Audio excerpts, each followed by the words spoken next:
नमस्ते दोस्तों, हमारे चैनल इंस्पायर्ड वर्ड्स में आपका स्वागत है, जहां हम जीवन के रहस्यों का खुलासा करते हैं और मानव मन की अविश्वसनीय शक्ति का पता लगाते हैं।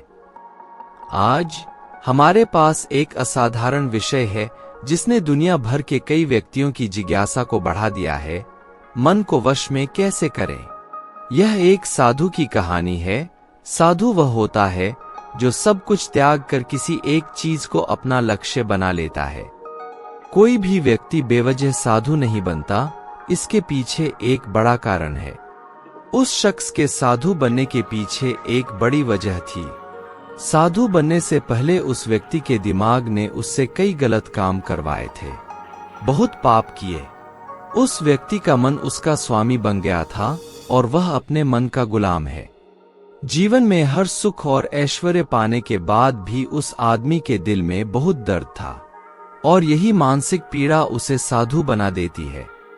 साधु बनने के बाद व्यक्ति सांसारिक कष्टों से मुक्त हो जाता है, जंगल में जाकर रहने लगता है और तरह तरह की तपस्या और ध्यान करता है। भिक्षा मांगकर खाता है तथा एकांत एवं मौन का अभ्यास करता है। लेकिन फिर भी उस व्यक्ति का मन शांत नहीं होता है। वह अंदर से बेचैन और परेशान रहता है। यहाँ एक बात समझने वाली है कि ध्यान का शुरुआती बिंदु यह है कि इसे तब भी शुरू किया जा सकता है जब आपका मन शांत हो, जब हमारा दिमाग हमारी बात सुनता है। लेकिन उस साधु का मन न तो शांत था और न ही उसकी बात सुन रहा था। उस साधु के मन में यह बात बैठ गई कि मन को वश में करना असंभव है। लेकिन फिर एक दिन उस साधु की मुलाकात एक शख्स से होती है जो न तो साधु है और न ही ज्ञानी। वह एक बार एक साधारण चरवाहा था जो जंगल में भेड़ें चरा रहा था। चरवाहा उसके पास आता है और पूछता है, क्या मैं आपकी मदद कर सकता हूँ? आप बहुत परेशान दिख रहे हैं। मैं पिछले कई दिनों से देख रहा हूँ कि तुम बहुत बेचैन हो। अगर आप चाहते हैं तो मैं आपकी मदद कर सकता हूँ। चरवाहे की बात सुनकर साधु कहता है, तुम मेरी कैसे मदद कर सकते हो? आप एक सांसारिक व्यक्ति हैं जो अपनी माया में लिप्त रहता है। यह सुनकर चरवाहा साधु से कहता है कि मैं आपकी मदद कर सकता हूँ। मैं अपने मन को नियंत्रित करना जानता हूँ। चरवाहे के मुख से यह बात सुनकर तपस्वी जोर जोर से हंसने लगता है और कहता है, तुमने क्या कहा? तुम मन को वश में करना जानते हो। मैं सब कुछ छोड़कर जंगल में आ गया, फिर भी मैं अपने मन का गुलाम हूँ। और आप कह रहे हैं कि आप इसे वश में कर सकते हैं। शेफर्ड का कहना है कि मन को नियंत्रित करने के लिए सब कुछ छोड़ना जरूरी नहीं है, नहीं जंगल में रहना जरूरी है। केवल एक ही चीज है जिसे छोड़ना सबसे महत्वपूर्ण है। और तपस्वी चरवाहे से पूछता है कि वह कौन सी चीज है। चरवाहा तपस्वी से कहता है कि यह बात झूठी जानकारी है। आज तक हमारे पास जो भी जानकारी है उसने हमारे दिमाग का निर्माण किया है। साधु ने चरवाहे से पूछा कि यह कैसा है, तो चरवाहा बताता है, मान लीजिए कि आपने आज तक अपने जीवन में कभी सेब नहीं खाया है। आप सेब के स्वाद के बारे में कुछ नहीं जानते, तो क्या आपको कभी सेब खाने का मन हो सकता है? कभी नहीं। इसीलिए हमारा दिमाग सूचनाओं से बना है। साधु ग्वाले पर मोहित हो गया। उसने उस चरवाहे से कहा, क्या तुम मुझे इसके बारे में और विस्तार से बता सकते हो? चरवाहा कहता है कि यदि तुम अपने मन को वश में करना चाहते हो तो मेरी बातें ध्यान से सुनो। आप इसकी जड़ों को देखकर अपने मन को वश में कर सकते हैं। मन जानकारी से बना है और हमारे शरीर में सूचना के 5 प्रवेश द्वार हैं। पहली आंख, हम अपनी आंखों से जो कुछ भी देखते हैं, चाहे वह अच्छा हो या बुरा, वह हमारी स्मृति के रूप में संग्रहित होता रहता है। दूसरा कान, हम अपने कानों से जो कुछ भी सुनते हैं वही हमारे मन में बीज की तरह बोया जाता है। तीसरी जीभ, हम जो भी एक बार चख लेते हैं वह हमारे दिमाग की याददाश्त में बना रहता है।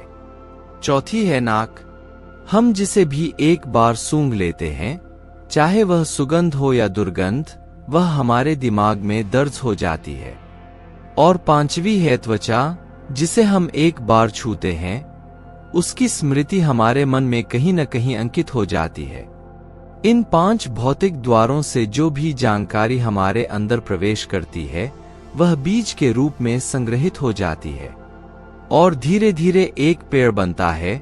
हमारा मन मिट्टी की तरह है जिसमें बीज बोए जाते हैं और हमारी बुद्धि किसान की तरह होती है।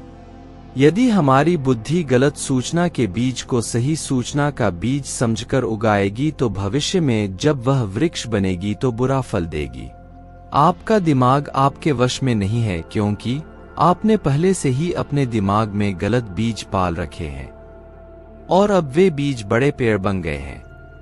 तपस्वी चरवाहे से पूछता है कि अब मुझे क्या करना चाहिए, क्योंकि अब तक मैंने बहुत सारे गलत बीज बोए हैं और मैं उन्हें उखाड़ नहीं सकता। चरवाहा तपस्वी से कहता है कि अब तक आप अनजाने में गलत बीज बो रहे थे, लेकिन अब जानबूझकर सही बीज बोना शुरू करें। अगर अंदर हजारों बीज गलत हैं तो क्या हुआ, अब लाखों सही बीज उगाने के लिए तैयार हो जाइए। आपको बस इस बात पर ध्यान देना है कि इन 5 दीवारों के जरिए आपके अंदर कौन सी जानकारी जा रही है और जो जानकारी भेजी जा रही है वह सही है या नहीं। साधु पूछता है, ऐसा कब तक होगा? वह चरवाहा कहता है, सारी जिंदगी।